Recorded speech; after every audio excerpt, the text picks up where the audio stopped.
My daughter didn't bother to lower her voice the morning she decided I was no longer welcome. "Pack up, Mom," Lila said, drumming her manicured fingers on the marble island as if she were keeping time for a parade I wasn't invited to. Grant and I finally hit the jackpot. "We'll arrange one of those senior places for you. It'll be easier." Grant leaned in the doorway, smiling with the bright, brittle look of a man who'd just seen a door open and assumed the whole house was his. "We'll make sure you're comfortable," he added, the word comfortable landing like a stamp on a shipping label. They expected pleading. Instead, I laughed, quiet at first, then fuller, the kind that comes from a place you forget you own. I set my hand on the strap of my old purse and asked, "Before you redecorate my life, did either of you notice whose name is printed on that little scrap of paper?" For a heartbeat, their certainty flickered. If you're wondering how a 66-year-old widow ended up in a scene like that, well, stories rarely start at the moment they explode. Mine began weeks earlier in Charleston, where the air in December tastes of salt and memory. My name is Nora Whitfield. For most of my life, I was a reference librarian. After Harold died, I learned to carry quiet like a coat. A year ago, when I retired and sold the small blue townhouse where Lila grew up, I moved into the renovated carriage house behind her grand white-porched home. A win-win, Grant called it. I would be close to family. In practice, it meant my pension flowed through their accounts while I cooked, babysat, and made the household look effortless. Invoices appeared each month with my name at the top, typed neatly by a son-in-law who treated kinship like a contract. I told myself it was temporary, that love was a kind of interest that would eventually be paid back. Then the suggestion started, maybe a senior community across town, more activities, more independence, as if I were a misplaced knickknack cluttering their shelf. Through it all, I held on to one small ritual. Every Friday for nearly 3 decades, I walked to the same corner store and bought a lottery ticket with numbers stitched to my life dates only I could read like a secret braid. It wasn't magical thinking so much as a promise I made myself keep a sliver of hope that belongs to no one else. On a damp, pearly evening, the newscaster's smile was too bright for the hour. "Tonight's jackpot is $48 million, she sang as the numbered balls rolled like planets. 6, 12, 27, 39, 44, Powerball. At first, I thought the thud in my chest was age, reminding me to sit. I reached for my purse, unfolded the ticket, creased soft at the edges from being carried, and lined the numbers up again and again, until the tremor in my hands steadied into clarity. I had won. The room didn't tilt. The magnolia outside didn't burst into song. What came was quieter space, a sense that I could set things down, and they would not be snatched away. My first impulse, trained by years of being Lila's mother, was to share the news, to call her like I used to on mornings when she was small and the world was gentle. Then I saw, as if from above the ledger of the last year, the party trays I arranged and carried the laundry folded, while neighbors praised how seamlessly their home ran the word independence packaged as absence. The ticket slid back into my wallet behind an old photo of a gap-toothed girl on a swing. I pressed my thumb over her smile. "We'll do this right," I told the quiet room. "Not for vengeance, though that temptation glows hot when you've been made invisible, but for dignity. For the version of me who had kept faith with a handful of numbers and a weekly walk."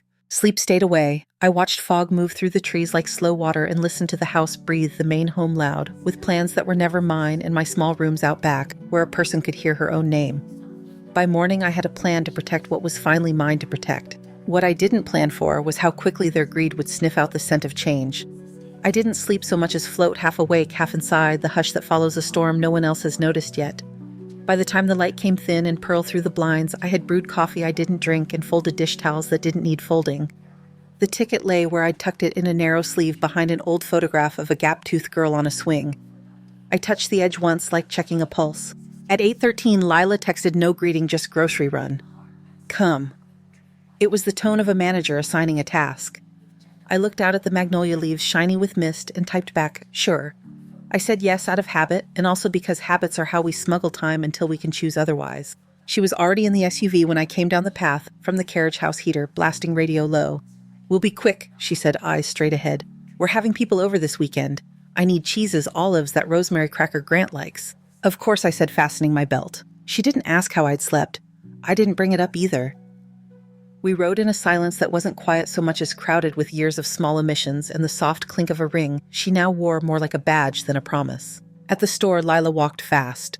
She had a way of moving through aisles as if she were the one arranging them. She swept brie and honeycomb and smoked almonds into the cart, her voice running through lists, corrections, little smiles she practiced for checkout clerks and neighbors who'd report back that she was so put together just like her mother used to be. I trailed a step behind, catching the items she flung too quickly, placing them so they wouldn't bruise each other on the ride home. Coupons, she said at the register, already reaching for her wallet, then glancing toward my bag. You always have some tucked away. They're in the side pocket, I said, and reached at the same time she did. My fingers brushed the worn leather strap. Her manicure flashed like small blades. She pulled the purse closer and without waiting slid her hand into the pocket, where I keep the week's odds and ends, a folded church bulletin, a pencil nub, grocery slips, and for one dangerous breath that sleeve with the photograph and the thing behind it. Mom let me. She stopped, her hand stilled. A square of paper tilting at the corner, cream against the lining. She pinched it delicately, almost reverently, and drew it out into the fluorescent light. The ticket. For a second, her face emptied. People talk about blood draining, but with Lila, it was like color had been rehearsing an exit and finally took its cue. She stared at the numbers as if they were a spell, and she had suddenly remembered every syllable. Do you? Her voice tried to find a register and failed. Do you know what this is? I do, I said, and placed a carton of eggs gently on the belt. The cashier looked up, then away, that practiced kindness of someone who senses a family matter and decides not to be enlisted. Lila pressed her lips together, paid, and stuffed receipts into her bag with clumsy fingers. We walked out under a sky that couldn't decide whether to rain, the parking lot shining darkly like a promise made by someone you shouldn't trust. In the car, she held the ticket in both hands as if it were fragile, and also as if squeezing it might force it to obey. She didn't speak all the way home. I watched her watch the road and then glance down. Watch the road and glance down again as if the numbers might perform tricks if she kept them in her peripheral vision. The moment we turned into the driveway, she didn't park so much as fling the car toward the curb. She left the groceries in the trunk, bolted up the front steps, and caught on the brass handle. Grant, she called the name, ricocheting down the hallway. Grant, come here now. He appeared, fast shirt, still tucked, styled casual like a catalog man, who must not show the effort it takes to be effortless. What's he started, and then she held up the ticket like a priest lifts a host. It's the numbers, she said, breathless. It's the numbers from last night. Grant's eyes skimmed the paper, then narrowed with concentration that looked very close to hunger. He pulled out his phone and scrolled mouth, moving soundlessly as he compared sequence to sequence.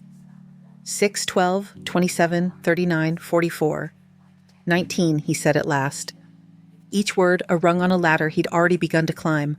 He looked up, and in the look, I could see the battery of his imagination surge, houses, boats, the ability to slam doors without worrying who was on the other side. This changes everything, he said softly, not to me. I stood in the doorway, cool air sneaking in at my ankles. Between us, the kitchen glowed glossy stone chrome, the copper pot set. Lila insisted on, but never used. I could smell rosemary crackers even though we'd left them in the trunk. Some part of me, the part that knows ovens and stains and recipes that don't end in showmanship, wanted to go fetch the groceries before the cream softened and the greens wilted. I stayed where I was. We'll need to call someone, Lila said, already moving in a small, efficient circle. An advisor, a planner, maybe a news station. We'll put out a statement. The kids need new schools, real ones with smaller classes. And the house Grant we've talked about, the one on the battery. He laughed, a crack in the ice. And maybe, Lila, we can finally arrange something for your mom. Something nice. A top-tier senior place. Full-staff healthcare fitness classes. She'll be taken care of. We'll be able to breathe. They turned to me then with a synchronized benevolence that would have fooled strangers. You'll have your own space, Mom. Lila said the word space, pressing down instead of making room. You won't have to fuss with chores. You'll have activities, painting, yoga. It's better for everyone. They had already moved me out of their kitchen and into an institution in their minds. It took 3 seconds. They looked relieved. I stepped forward and held out my hand. May I see it? I asked gently. Lila hesitated, then passed the ticket to me as if passing me back my own name. I read the numbers once more because ritual isn't only about belief. It's also about anchoring the present to something true. Then I turned the ticket over and ran my thumb along the blank strip. This is in my name, I said. I bought it. With my money. The same numbers I've played every Friday for nearly 30 years. The room shifted. Not dramatically. The island didn't tip. The copper pots didn't crash. But the air itself tightened. Mom, Lila tried with the patient tone she uses on customer service representatives. We can put it in the family trust. We can manage it. You don't need to worry about paperwork. We'll handle everything and send me where you think I belong, I asked steady. Grant's smile vanished. He wasn't a man who liked to be corrected, especially by someone he had categorized as an accessory. Let's be rational, he said. Family shares. That's how it works. For a year, I said I've paid you $1,300 a month from my pension to live in a building you call a cottage when you're describing it to friends, in a unit when you're itemizing the taxes.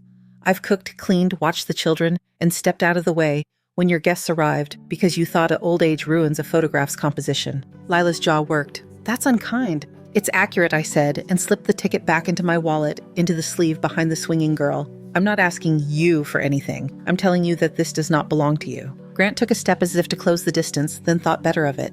His voice cooled. We can fight this, he said. We can argue undue influence, mental competency, provenance of funds. Maybe the court would like to hear how you've been living on our property for a year. It isn't a court's job to distribute a lottery ticket to the person who shouts loudest, I said.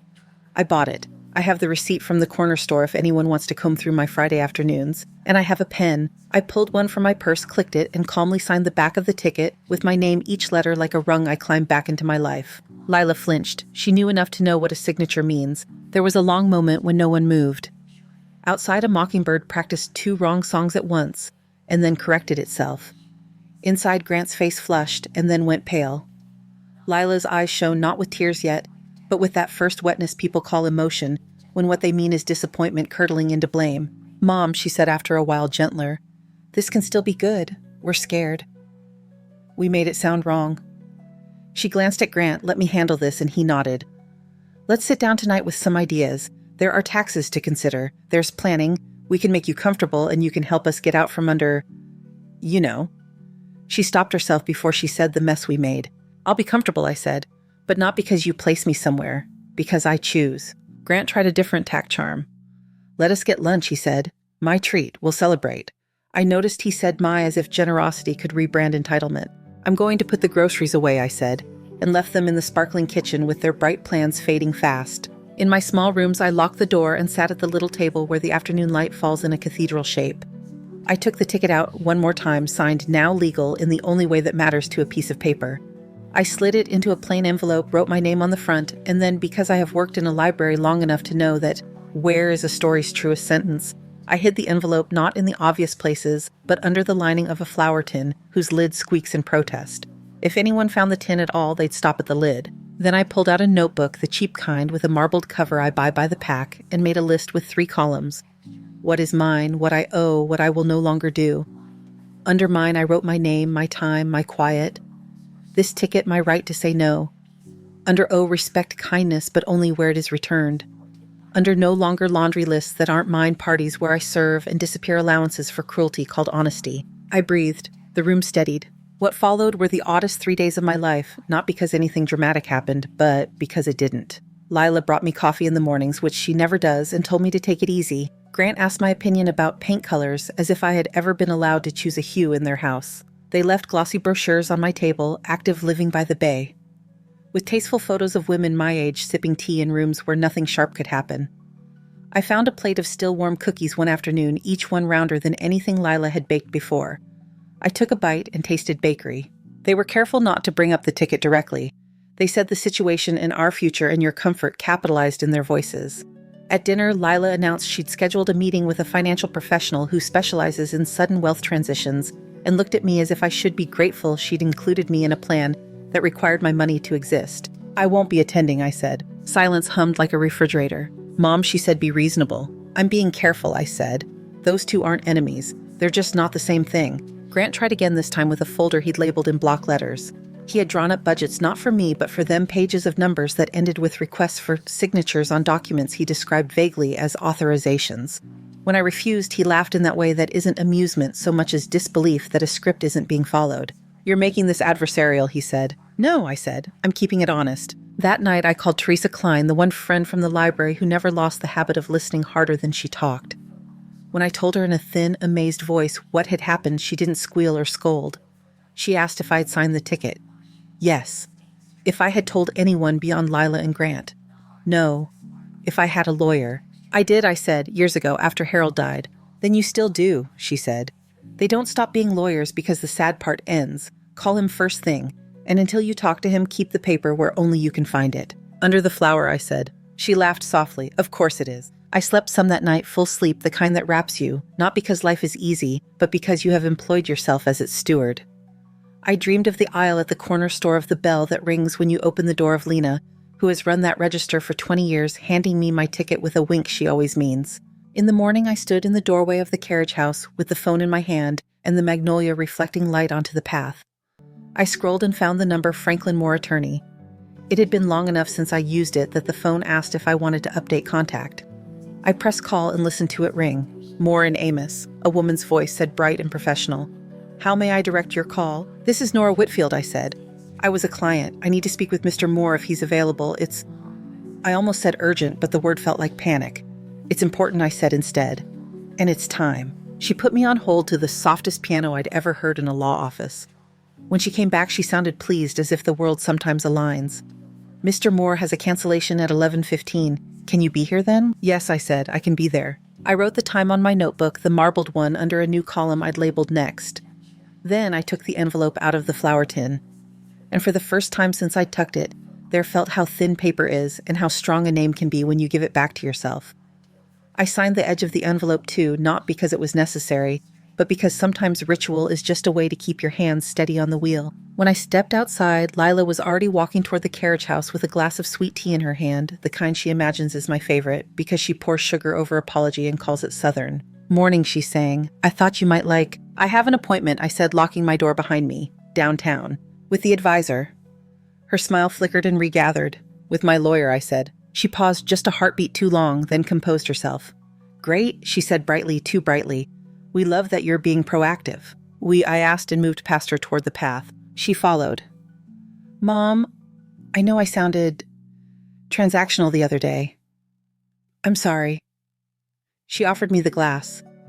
The ice clinked politely.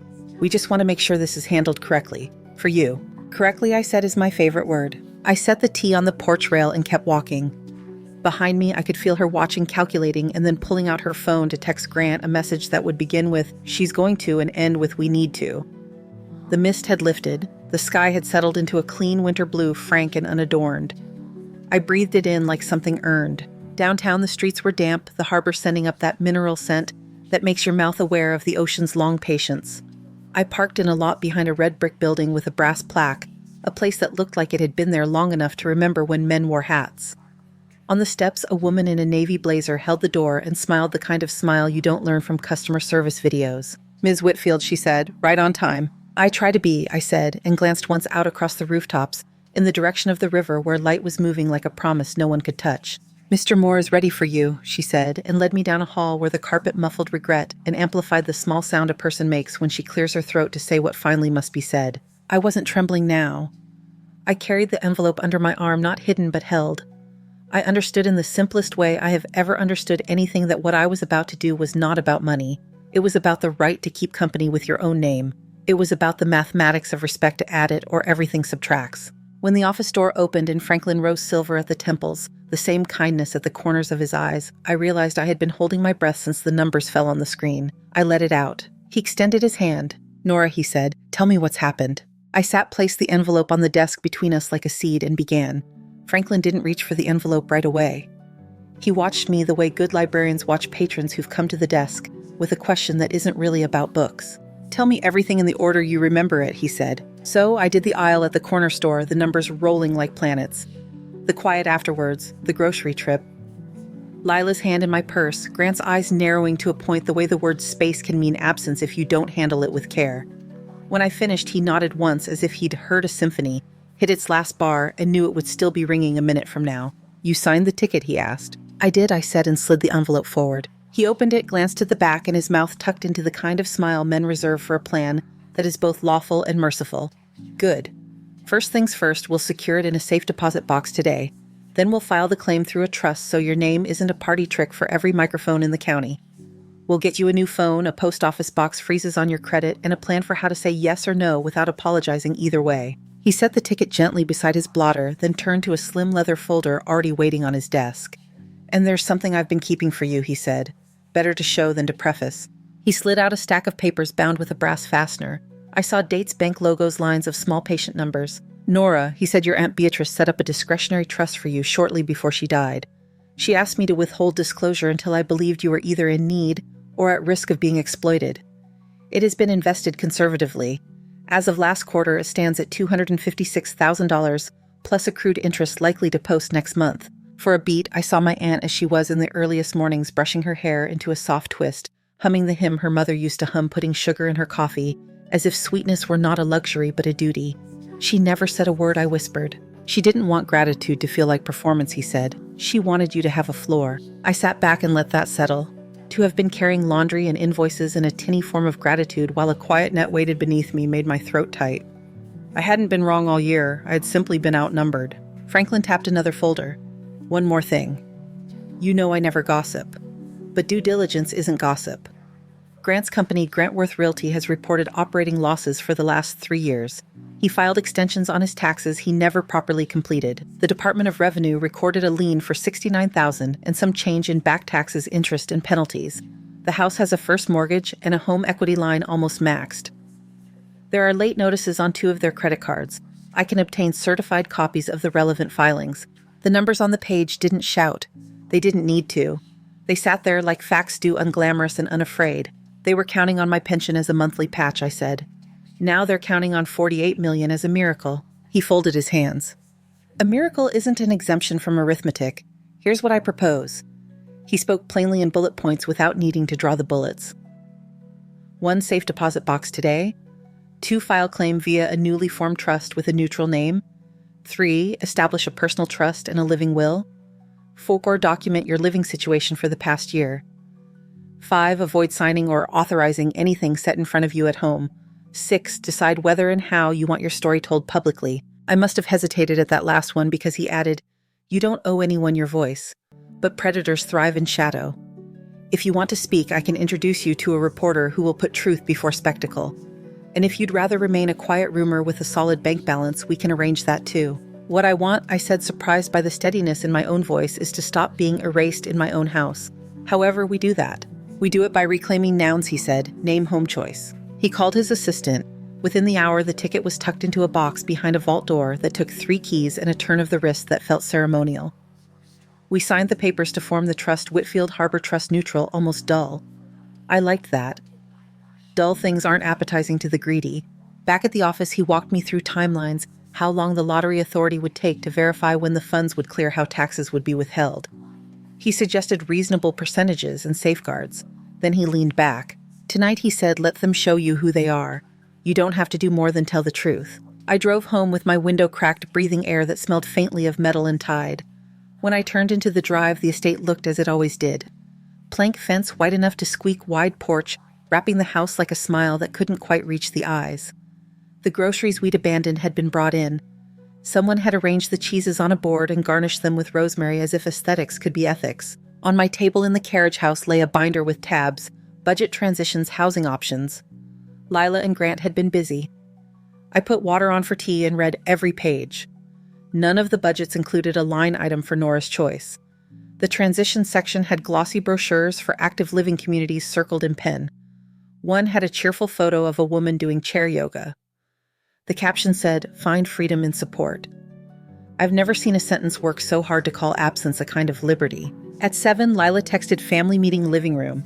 There was a heart emoji. People will use any shape to make an edict look soft. I carried a manila envelope instead of a casserole. When I walked into the living room, candles were lit and a bottle of wine breathed on the sideboard. Grant wore an open-throated shirt. Lila stood when I entered the way polite people stand for judges and grandparents when it's showtime. Mom, she said, tone carefully neutral, we put together a plan so nothing feels chaotic. We want you to feel safe. I set my envelope down and opened it. On the coffee table, side by side, with her tabs and stock photos, I laid certified copies Franklin had arranged to be couriered, the lien, the loss statements, the mortgage schedules, the letterhead that turns rumor into record. Grant leaned forward, face going the color of the paper. Lila didn't touch anything. She read with her eyes and kept her hands folded on her lap, like a child who has just been told not to knock down a house of cards. I know, I said. Not every number, but the shape of them. Nora Grant started aiming for a laugh that would break the spell. This is context-free. Business has cycles. The last 3 years have been, your cycles have been subsidized by my pension, I said. Your plan is to replace the patch with a parachute you didn't pack. That's uncharitable, Lila said, but her voice was soft, a woman trying to walk on ice that knows her weight. It's precise, I said. I won't be signing your authorizations. I won't be moving where you place me like a vase you finally admit doesn't match the drapes. Whatever comfort I buy will be chosen by me. Silence opened a clean, bright space I didn't feel obligated to fill. Grant went first. He went loud. You would put your grandchildren at risk to prove a point, he said. We brought you into our home. You brought my money into your budgets, I said. You sent me a bill for living in a house whose laundry I folded. Lila closed her eyes. When she opened them, she tried a different script. Mom, she said, we were scared. We said things in a way that sounded cold. I'm sorry. We want to do this as a family. Family is a verb, I said. It's how you act when no one's filming. As if on cue, a light splashed across the front windows, white moving. Then another. Voices rose at the gate, amplified by metal and night. Lila went to the window and peered through the sheer. She drew a breath that sounded like a thread being pulled too fast. There are vans, she said, news vans. Of course there were. Charleston has a way of delivering a crowd precisely when the script says, private. Grant swore softly and straightened his shirt. He glanced at the papers on the table, gathered them into a messy stack, and tucked them beneath a cushion. It was the funniest thing he did all night, hide paperwork as if paper were a spell and upholstery a counterspell. He turned to Lila. We get in front of this, he said. We speak first. I stood. No, I said. It came out without heat, a fact that didn't need witnesses. But Lila was already smoothing her hair, that automatic motion women learn the day the world tells us appearances are a currency. I'll say something simple, she said. We're grateful our family is blessed. We asked for privacy. You can say we, I said, until it stands up and asks for its name to be correct. They moved toward the porch in a sort of practice duet, Grant in front, Lila at his shoulder. I followed at a distance that meant I wasn't hiding and wasn't endorsing. Beyond the iron gate, microphones jutted like flowers in a strange garden. Lights clicked in and out. A young reporter in a bright coat rehearsed phrases into her phone, then tucked it away and lifted her chin. Ms. Whitfield, she called, or maybe she said, Mrs. in a crisis. People grab whichever syllable they think will steady the air. Grant reached the gate first. We appreciate you coming, he said, hand on the iron voice, pitched to sound neighborly and in control. As a family, we're taking time to process what this means. Are you the winner? Someone called. We're grateful, he said again, smiling at the cameras. We'll use it wisely. Lights swung toward Lila. She stepped forward, lit like a debut. This is a blessing, she said. Our family. I stepped up beside them and put my palm flat on the iron. It was cold. The gate hummed with the electricity of cameras in anticipation. I didn't raise my voice. I didn't have to. Microphones know when a person isn't performing. My name is Nora Whitfield, I said. The winning ticket is in my name. I bought it with my money using numbers I've played every Friday for almost 30 years. The air shifted small, real. You can feel the moment a story leaves rumor and finds a spine. Questions flew, but I kept going because if you stop to answer one, you'll be written by the person who asked it. For the last year, I said I have lived in the carriage house behind my daughter's home. I have paid her husband $1,300 a month from my pension for the privilege. I have cooked their meals, done their laundry, watched their children, and been asked to make myself scarce when guests came so I wouldn't interrupt the picture they were selling. This money doesn't change anything for them. It changes everything for me. Nora, Lila said under her breath, almost a hiss. This is true, I said. A woman at the back. Older, not there to preen, lowered her microphone a few inches and looked at me. Just look the way you look at a neighbor across a fence when you finally name the thing you've both been pretending not to see. The young reporter in the bright coat swallowed and asked carefully, What will you do next? Ms. Whitfield, live where I choose, I said, and not apologize for it. Behind me, I felt Grant stiffen.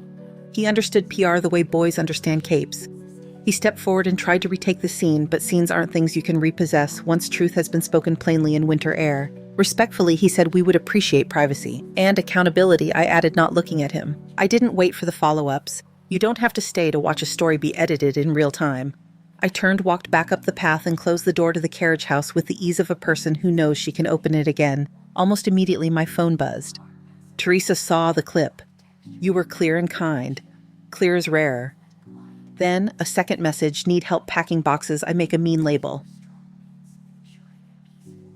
I smiled and wrote back, soon, very soon. There was a tap at my door, a light one, the knock of a daughter who wants to be a child again for 3 minutes. I opened it. Lila stood there, hair not quite perfect, eyes too bright. Mom, she said, voice low, can we talk without the cameras? We're talking, I said. She struggled for air the way swimmers do in water they thought would cradle them.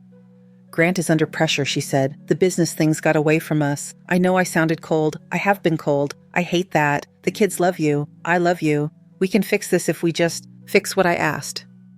The numbers. The way you practiced removing me from your life and called it logistics. You don't have to perform regret for me, Lila. If you want to grow it, you'll need time, not microphones. Tears made a bright line and clung surface tension doing its quiet work. You're ruining us, she whispered. No, I said. I'm letting in the math show. You can't be ruined by a woman who finally says her name at her own gate. She swallowed, nodded once like someone agreeing with a sentence that stings and stepped back.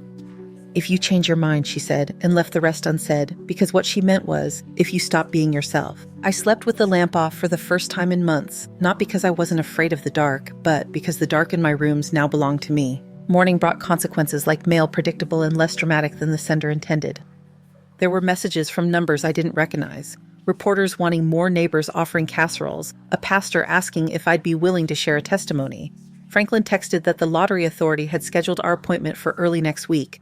He also forwarded a short, tidy email from a local station requesting comment from the family. He wrote, "You are not required to respond. If you wish to, one sentence will do. Short sentences are traps only when you don't choose them." I wrote back, "No further comment until claim is processed. Thank you for understanding." By noon, a different knock, the sort of efficient tap-tap that belongs to men who serve papers and women who sell table linens. I opened the door to find an officer in a gray uniform, polite hat in hand. "Ma'am," he said, "we had a call about a domestic disturbance last night." He glanced past me at the neat table, the kettle. "We are required to make contact." "There was a disturbance," I said, "but it was of expectations, not peace." He smiled quickly despite himself, then recovered. "If anyone in the main house tries to pressure you to relinquish property, call us." "I have a lawyer," I said, "and a flower tin." "Good combination," he said, tipped his hat and left. By afternoon, the vans had thinned to one stubborn camper with a long lens. I packed 2 boxes, one labeled books and another labeled what I thought I'd never get to keep. Into the second, I put the blue quilt from the old townhouse, the framed photo of Harold laughing with his head tipped back, a wooden spoon worn smooth at the edges by soups that fed other people's celebrations. At dusk, Franklin called. 2 things, he said. 1, the trust is fully formed. 2, a friend who runs a reputable complex by the river has a vacancy, 2 bedrooms, good light neighbors who understand the difference between solitude and isolation. No pressure, but if you want, we can look tomorrow. "Yes," I said before the part of me trained to wait could wake up. "Let's look." When I hung up, I stood in the doorway and watched the light die over the magnolia. Behind me, my boxes made small, earnest shapes on the floor. In the main house, voices rose and fell, Grant's sharp lilas threadbare. A car door slammed. A dog barked elsewhere, nothing to do with us, a hymn to a different life. I thought of Aunt Beatrice's quiet money the way floors matter in houses and lives. I thought of the girl on the swing behind the ticket, gapped tooth and fearless legs pumping as if air were something you could climb if you decided to. I thought of the question the young reporter asked, "What will you do next?" and felt with a certainty that was neither ecstasy nor vengeance. The answer unfolding in a series of small words anyone can learn to say: choose, pack, sign, move, live. When the knock came this time, it wasn't hesitant or officious. It was Teresa holding takeout and masking tape and a black marker fat enough to write truth on cardboard. "Labeler-in-chief," she said, stepping in as if she'd been doing it all her life. "Where do we start?" "Books," I said. "Always the books." We worked until the tape dispenser ran out of teeth. Somewhere around box 8, Teresa paused, looked at me over the top of a stack of paperbacks and said, "You know you didn't set this fire." "I know," I said, "but I'm allowed to be warmed by it." We laughed, that amazed private laugh women develop when survival turns into something more than endurance. When she left, the rooms looked lighter, not because there were fewer things in them yet, but because a decision makes even crowded spaces breathable. I checked the lock, washed the 2 cups we'd used, and set them upside down on a towel. My phone buzzed on the table. A message from an unknown number. "We need to talk about what you've done to this family." No name attached, just the assertion that I owed them a conversation that would serve their script. I turned the phone face down, then off, a small and radical hush. Tomorrow there would be leases to read, keys to collect signatures that could not be forged, my name making the ink honest. Tonight there was the soft sound of a river I couldn't see from here, but could almost hear if I let the house be quiet enough. I went to the window and looked past the porch toward the gate. The cameras were gone. The iron was just iron again. Across the yard, the big house glowed the way big houses glow when their owners keep flipping switches trying to light a room they cannot name. Soon, I told the dark. Soon I'll be gone from these rooms and not from myself. Then I turned out the lamp and let the night do what it does best. When you let it belong to you, fold itself around you like a right-sized coat. The apartment by the river didn't try to impress me. That was its grace.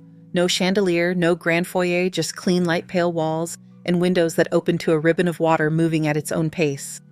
The manager, Ms. Alvarez, walked us through the rooms with a practical kindness that felt like permission rather than sales. 2 bedrooms, she said, tapping a clipboard. A quiet building. People keep to themselves, but they knock if you cough. Elevators work. The balcony gets morning sun. Franklin stood back, letting me choose. I stepped into the 2nd bedroom, the one that would hold books and a small desk, and ran a hand along the sill. Paint dusted my fingertips. Imperfect, honest. I'll take it, I said. We signed what needed signing. The trust would cover the deposit and first months until the claim processed. Franklin arranged the utilities. Ms. Alvarez handed me 2 keys on a blue tag and said, "Welcome home," like the end of a benediction. Moving took less time than I feared, and more care than I'd been afforded in a year. Teresa showed up with a hand truck and coffee.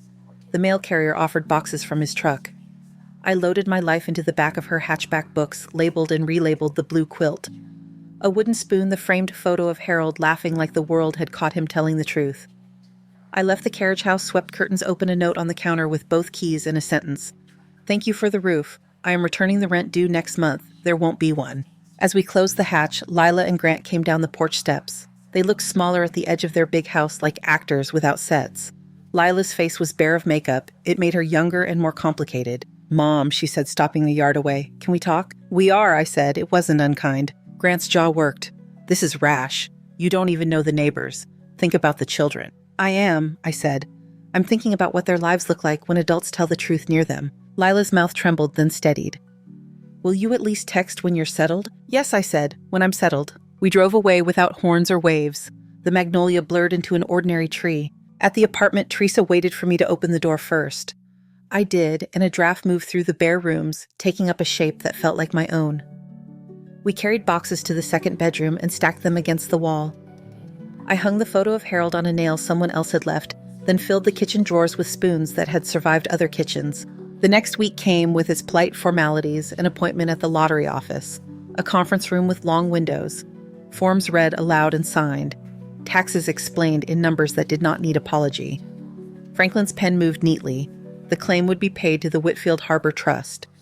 He outlined a simple plan, a modest monthly draw for me, a reserve for unforeseen needs, a portion set aside for a scholarship fund at the library where I'd spent 30 years making order out of dust. "What would you call it?" he asked. "The Whitfield Beatrice Fund." I said, surprised by how quickly the names sat next to each other, right as rain. "For students who can't afford the fees that keep them out of the quiet rooms." He nodded. "We'll endow it properly." News thinned. The vans left. A few think pieces sprouted online about intergenerational boundaries in the South, then withered under other headlines. I learned the rhythm of my new building, the man in 2C who waters plants at dawn, the nurse in 4A who sleeps late and greets the mail slot at noon, the communal bulletin board where someone always advertises a set of dining chairs gently used, ready for second stories. On a Thursday, a letter arrived with Lila's handwriting, the same loops she had when she was 10, and labeled everything mine with a flourish. I carried it to the balcony and opened it with a butter knife. The note was long and raw in places. She wrote about pressure and pride, about how quickly she'd let Grant's certainty become her own, about the humiliation of seeing private greed captured in public light. She asked for help and in the same breath for absolution. "The kids miss you. I miss you. Can we meet? Can we start over?" I read it twice. Then I sat at the desk and wrote back in a hand steady enough to surprise me. "Lila, I will always be your mother. Love is not erased by distance or truth.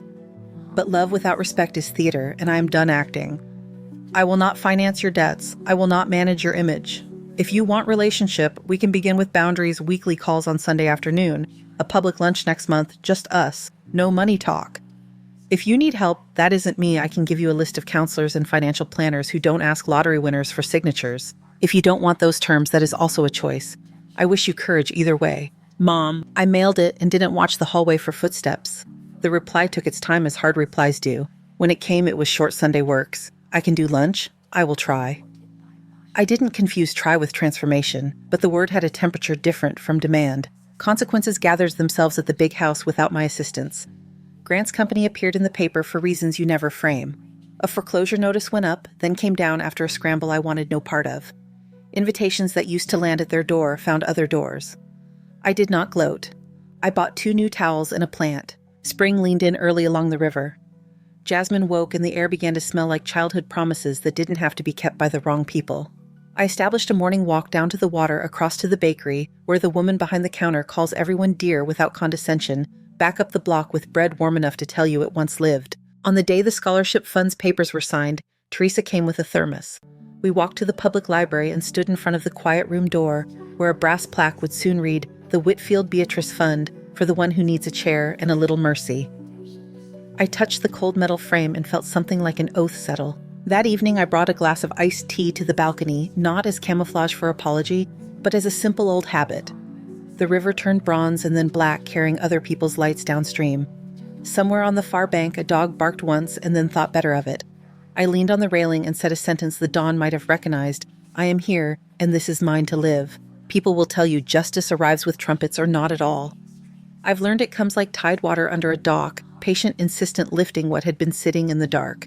It leaves room for boats and choices. It doesn't argue. It moves. I slept with the windows open. The night didn't ask me to fear it. In the morning, I would call the library to schedule a meeting about the fund. In the afternoon, I would text Lila a time for lunch and wait to see which woman showed up. Not the child on the swing, not the stranger at the gate, someone future tense. For now, the only sound was the river and the small, sure noise of 2 keys on a blue tag when I set them gently in a bowl by the door. Thank you so much for listening to today's story. If this story resonated with you or made you reflect, I'd love to hear your thoughts, so feel free to share them in the comments below. And don't forget to like, subscribe, and hit the notification bell so you won't miss the next story. I'll see you next time as we continue exploring more journeys and lessons together.